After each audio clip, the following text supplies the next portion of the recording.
ketika memang mengalami anaknya lagi batuk pilek atau penyakit apapun, belum tentu itu semuanya disebabkan oleh bakteri, sehingga tidak tepat dengan penggunaan antibiotik sebagai terapinya. Jadi harus hati-hati. Harus hati-hati. Respon orang tua itu tinggi terhadap anak, maka anak pun akan lebih leluasa dalam menerima cinta dan kasih sayang dari orang tua. Betul. Bonding ya. Anak itu tidak perlu yang namanya mainan banyak.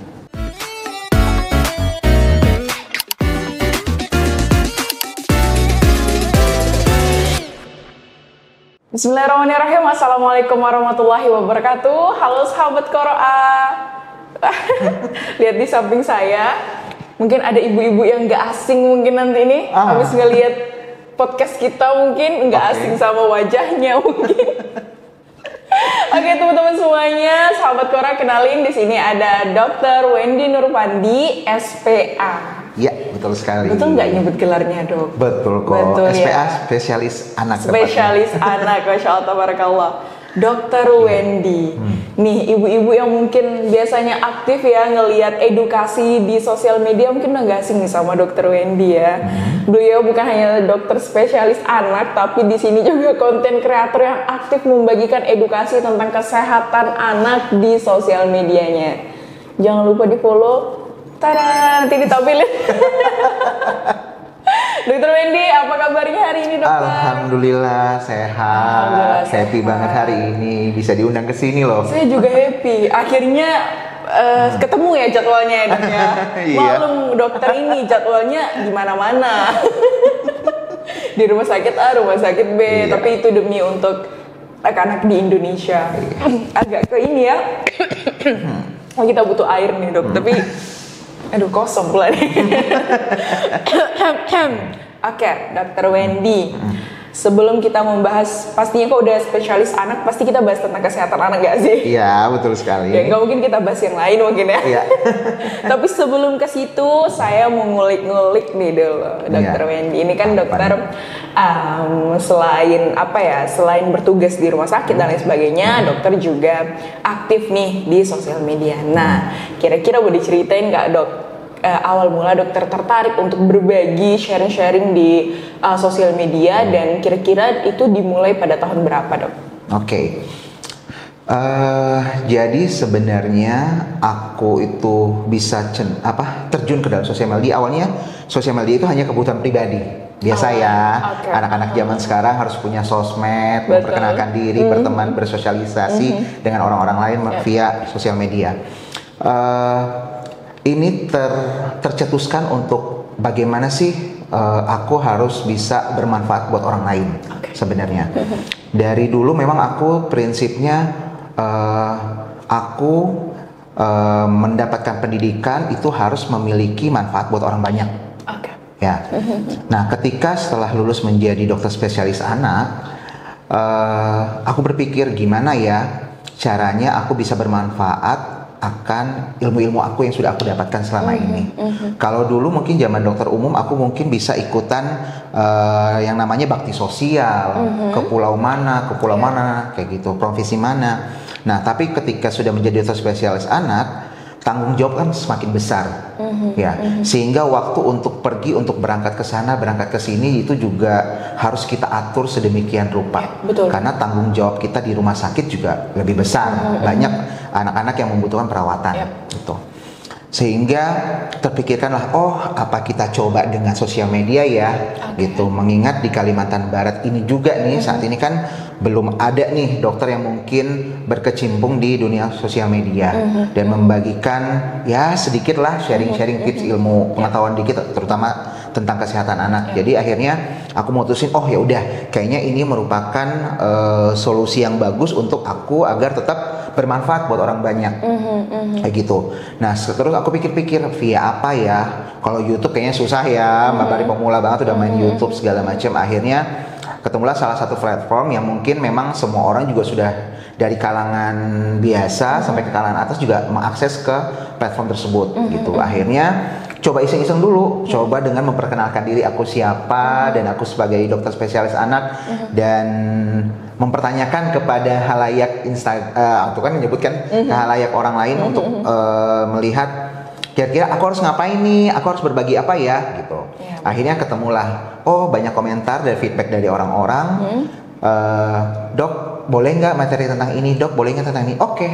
Jadi dari situ ternyata oke, berarti besok aku bukan bikin konten ini ya, berarti besoknya lagi bikin konten ini dah. Nah akhirnya keterusan sampai sekarang gitu.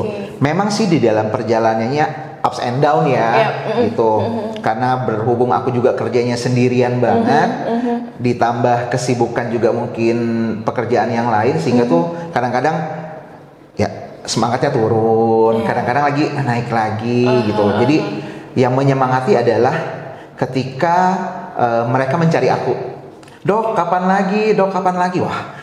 Aduh, ternyata feedbacknya sangat bagus nih buat aku dan buat orang-orang banyak gitu. Akhirnya ya udah itu menjadi penyemangat aku buat untuk terus ayo bikin konten lagi yang ringan-ringan aja gitu ya, berupa tips and trick aja, jadi nggak yang perlu ribet-ribet banget, dan alhamdulillah sampai sekarang berjalanlah dengan baik. Berarti kalau biasanya kita nyari ide konten nih, ide kontennya berasal dari pertanyaan-pertanyaan juga ya dok ya? Betul sekali. Jadi sebenarnya konten itu bisa buat dari pertanyaan dari orang tua gitu kan ya. Dok, anak saya, kalau misalkan nih dok, anak saya berat badan segini normal nggak ya, kayak gitu. Jadi ya kita tinggal, oke, berarti aku akan ngebahas untuk konten berikutnya adalah untuk usia segini berat badan normalnya kisaran dari sini sampai ke sini kayak gitu. Jadi itu dengan modal itu aja kita sudah dapat satu konten kayak gitu kan ya. Betul sekali, itu baru dari berat badan misalkan, belum lagi tinggi badan, belum lagi lingkar kepala. Jadi banyak banget aspek yang bisa kita angkat, bikin konten sebenarnya kayak sekali. Gitu. Tapi balik lagi siapa dulu yang ngasih kontennya? Karena ya apa ya, kalau misalnya kita ini kalau dalam membuat konten pasti siapa dulu yang berbicara, betul. Biasanya orang pasti akan melihat kayak gitu ya dok ya. Maka penting juga kita untuk di zaman sosial media yang luar biasa harus informasinya ya dok ya. Menurut saya pribadi ya penting sekali untuk memilih kepada siapa kita harus mempercayakan edukasi itu, apalagi untuk anak-anak kita. Betul sekali. Oke, ini kita sedikit personal ya mungkin ya dok ya. Jadi sedikit personal. Kira-kira pada awalnya itu kan dokter umum ya pada awalnya, betul. Dokter umum. Kemudian apa inspirasi dokter akhirnya memilih untuk menjadi seorang spesialis anak nih, dari dokter umum ke spesialis anak? Kira-kira apa itu dok? Jadi ini kan personal banget ya. Jadi kalau aku flashback ke belakang, kenapa sih pengen jadi dokter anak? Sebenarnya nggak ada alasan khusus sebenarnya. Aku tuh sebenarnya pengen, dari ilmu kedokteran itu kan ada banyak macam ya. Iya, betul sekali. Jadi kita ada membagi ilmu yang mayor dan ilmu yang minor gitu. Nah kebetulan aku pengen ilmu mayor, kayaknya lebih seru gitu kan ya. Awalnya modelnya itu. Nah dari 5 mayor ini diseleksi. Jadi waktu itu ada bedah, ada kandungan, ada penyakit dalam, anak, dan anestesi. Nah, aku mikir, aku harus ngapain yang ngambil apa ya di mayor ya? Kayaknya aku nggak pengen deh yang model pisau gitu kan ya. Soalnya kenapa model pisau? Karena kan kalau kita sekali adanya gemeter tangan kita, itu kan berarti kita operasi udah nggak akan bisa gitu. Gitu. Jadi aku akhirnya eliminasi untuk kandungan dan bedah gitu. Tinggal 3. Kemudian, aku kayaknya nggak mau nih yang emergency banget, tiap hari tiba-tiba ditelepon ada mau apa, kadang-kadang operasi segala macam. Akhirnya anestesi aku coret. Tinggal 2 penyakit dalam dan anak gitu. Terus aku mikir lagi, ini lebih personal lagi sih. Jadi kalau aku ngambil penyakit dalam, biasanya nih ya, biasanya kita akan mengobati orang-orang tua. Ya, orang tua yang mungkin memiliki penyakit terminal mungkin. Kemudian atau enggak, yang paling pasti itu adalah kalau dewasa itu angka infeksinya lebih tinggi. Cara penularan juga akan lebih rentan ketika kita ketemu dengan pasien-pasien dewasa. Akhirnya kayaknya aku harus coret nih. Akhirnya mengerucut menjadi 1 anak gitu. Terus ngelihat anak, wah kayaknya seru nih. Karena apa serunya? Anak ini tuh butuh keahlian khusus sebenarnya. Keahlian khususnya itu berupa kita menerka, bisa menebak kira-kira anak ini sakit apa gitu. Karena anak di bawah 2 tahun mau ngomong apa sih gitu. Ya kan? Dia nggak bisa mengutarakan, aku sakit demam udah berapa hari, kan nggak bisa gitu. Jadi kita hanya berdasarkan mungkin laporan dari orang tua atau dari orang terdekat yang mengasuh si anak. Kemudian kita lakukan pemeriksaan fisik si anaknya sendiri gitu. Jadi itu benar-benar kayak bermain puzzle, kita menyusun puzzle, akhirnya kita ketemu semua puzzle keseluruhan dan kita akhirnya bisa mendiagnosis pasien tersebut gitu. Akhirnya kita bisa ngobatin deh. Iya, kira bisa kayak gitu. Tapi berarti dari cerita dokter tidak menutup kemungkinan dong bahwa diagnosa dari orang tuanya sendiri itu tidak benar. Iya. Iya, betul. Iya benar. Apalagi zaman sosial media sekarang kan ya, informasi bertebaran di mana-mana aja. Nah, orang tua tuh juga harus cerdik, harus bisa memilih mana yang infonya yang benar, mana infonya yang valid dan mana yang jangan kita ikutin sama sekali. Akhirnya seperti itu ya dok ya? Iya, betul sekali. Nah, sepengalaman dokter nih, kira-kira apa sih keluhan yang sering terjadi kepada anak-anak biasanya? Oke. Kalau untuk saat ini ya, karena sekarang kita lagi musim penghujan nih, otomatis virus bermacam-macam, bakteri juga di mana-mana gitu. Batuk pilek udah akan pasti, itu penyakit sepanjang tahun. Batuk pilek tidak akan pernah berhenti, ya. Dan dialami sama semua kayaknya, bukan cuma anak doang ya. Iya, betul banget. Yang kedua adalah penyakit yang menyangkut dengan kebersihan. Kebersihan diri, misalkan penyakit-penyakit diare, kemudian demam tifoid. Nah, jadi itu memang penularannya memang dari kebersihan kitanya, baik kebersihan tangan, kebersihan makanan yang kita makan, atau kebiasaan mungkin kalau anak-anak mungkin kecil suka memasukkan sesuatu ke dalam mulut yang kayak gitu. Nah, itu yang harus kita aware untuk saat ini gitu. Dan musim penghujan saat ini hati-hati juga demam berdarah. Demam berdarah, nyamuknya akhirnya berdatangan ya dokter ya? Iya, betul banget. Sekarang lagi ramai banget lagi, demam berdarah lagi naik lagi. Mulai hujan, air di mana-mana, genangan segala macam.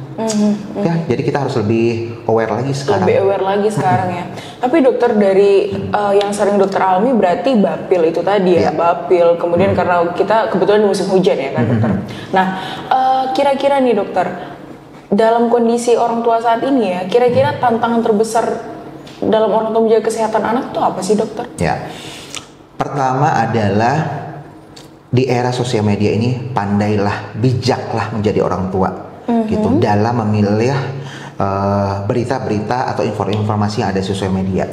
Ya, terkadang mungkin kita melihat wah banyak penontonnya, berarti kemungkinan benar informasinya. Itu belum tentu. Ya, belum banyak penontonnya, belum tentu itu akan informasi yang benar. Jadi sebagai orang tua kita harus berani untuk meng-cross check apa informasi itu valid atau tidak. Gitu. Dan yang pastinya jangan menerka-nerka. Oke, boleh menerima informasi dari luar, tapi harus dikonfirmasi kembali ke dokternya langsung. Misalkan, oh ada pemberitaan ini dengan minum ini akan menjadi sehat, kayak gitu misalkan ya. Nah, nanti ketika mungkin ketemu dokter atau tenaga medis lainnya, tenaga kesehatan lainnya, boleh ditanyakan, benar nggak ya info ini gitu. Jadi kita harus memvalidasi apakah memang benar itu info yang memang berguna untuk kita atau tidak gitu, atau hanya sekedar iklan doang. Betul banget. Tapi kalau secara menurut dokter pribadi lah ya, indikator kita bisa menerima bahwa informasi ini valid atau tidak itu seperti apa dokter? Yang pertama pasti kita harus memperhatikan background dari si pemberi informasi tersebut. Oh, seperti yang kita tadi sampaikan ya, dokter ya. Betul. Kita harus cek dulu apakah ini benar tenaga kesehatan atau tidak. Gitu. Yang kedua adalah informasinya. Kalau misalkan ternyata orang tua pada ragu akan informasi tersebut, silahkan bertanya ke tenaga ahlinya. Itu kadangkala banyak banget kasus-kasus seperti aku ya. Rata-rata pasien aku bilang, dok, saya nonton di TikTok ada obat yang ini, obat itu. Aduh, ayah bunda. Kan kita jadi pusing ya. Jadi saya sampai kayak coba mana yang dilihat tuh apa, coba saya pengen lihat. Akhirnya saya nonton. Oke, sudah. Akhirnya saya jelaskan lagi ke ayah bunda, ya saya jelaskan lagi tadi pertama, lihat dulu ini siapa yang jadi pembicara. Kemudian yang kedua apa isinya, kayak gitu. Kalau lihat dong, ini lebih banyak menjual sesuatunya dibandingin dengan manfaat atau apapun itu yang penting-pentingnya untuk yang bisa dipakai untuk kita. Iya, betul gitu. sekali. Wah. Ini maksudnya fenomena yang sering terjadi ya dokter ya. Maksudnya obrolan kita ini fenomena sering terjadi banget. Ibu-ibu yang akhirnya saking harus informasi yang luar biasa ya. Akhirnya ibu-ibu main terima-terima aja tuh informasi. Padahal penting sekali. Salah satu indikatornya adalah melihat backgroundnya, siapa yang bicara. Kemudian jangan lupa penting untuk konsultasi ke ahlinya langsung. Iya, kadang kita nih saking mungkin udah capek ya sebagai orang tua ya dokter ya, capek segala macam. Oh, menurut diagnosa ini sih kayaknya gini, jadi kayaknya menurut aku anak aku cuma gini doang deh. Kadang pun biasa batuk-batuk pun belum tentu cuma batuk biasa ya dok ya. Ya betul sekali. Batuk itu banyak macamnya. Ya penyakitnya banyak banget yang akan menyebabkan gejala batuk. Gitu. Ada batuk mungkin yang disebabkan oleh virus, sehingga kita tidak perlu mentata laksana dengan pemberian antibiotik. Ada batuk yang disebabkan oleh bakteri, disinilah tempatnya kita untuk memberikan antibiotik. Gitu.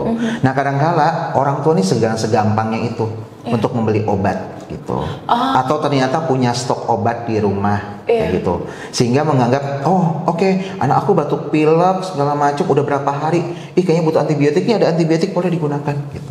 Itu tanpa diskusi dengan dokter. Gitu.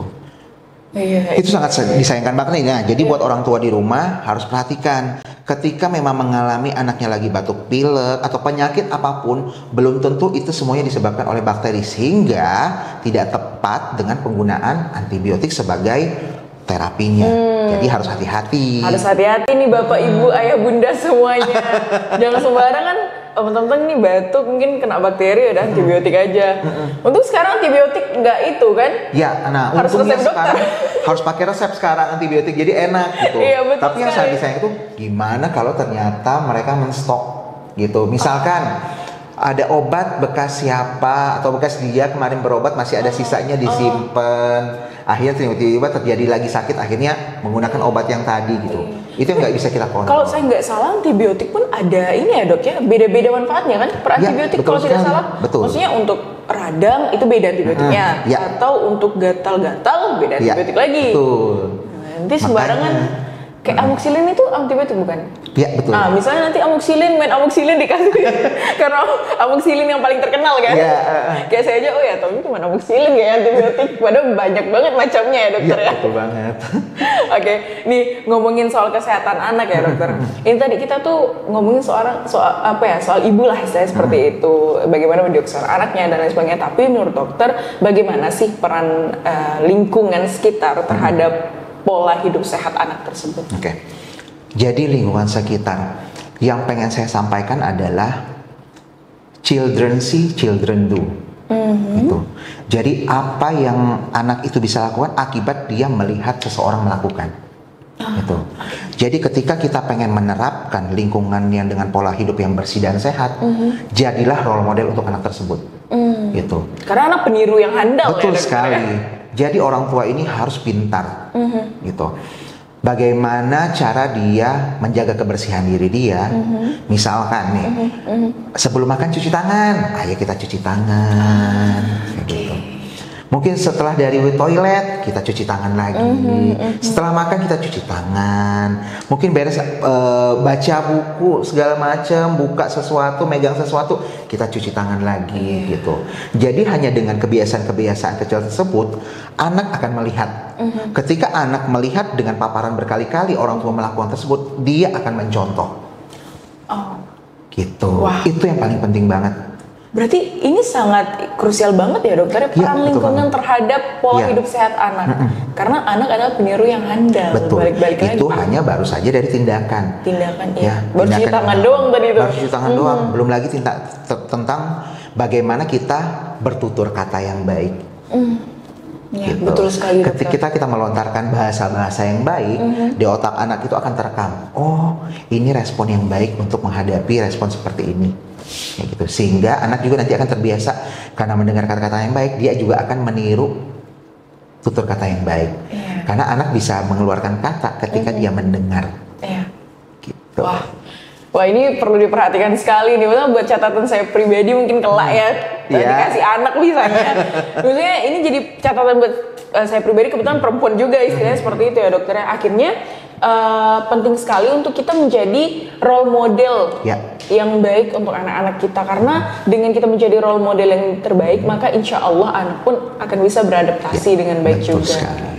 Saya juga pernah ini ya dok, baca-baca bahwa respon orang tua itu sangat penting sekali. Jadi ketika respon orang tua itu tinggi terhadap anak, maka anak pun akan lebih leluasa dalam menerima cinta dan kasih sayang dari orang tua. Bonding ya. Anak itu tidak perlu yang namanya mainan banyak. Mana ini? Dia sebenarnya cukup punya 3-4 mainan aja sebenarnya. Sisanya dia harus berinteraksi sesama manusia. Manusia siapa? Orang tuanya. Itu yang diharapkannya. Ya, jadi nggak dia hanya bermain dengan benda mati. Artinya dia itu cuma hanya satu arah aja. Sedangkan anak ini harus yang namanya komunikasi 2 arah.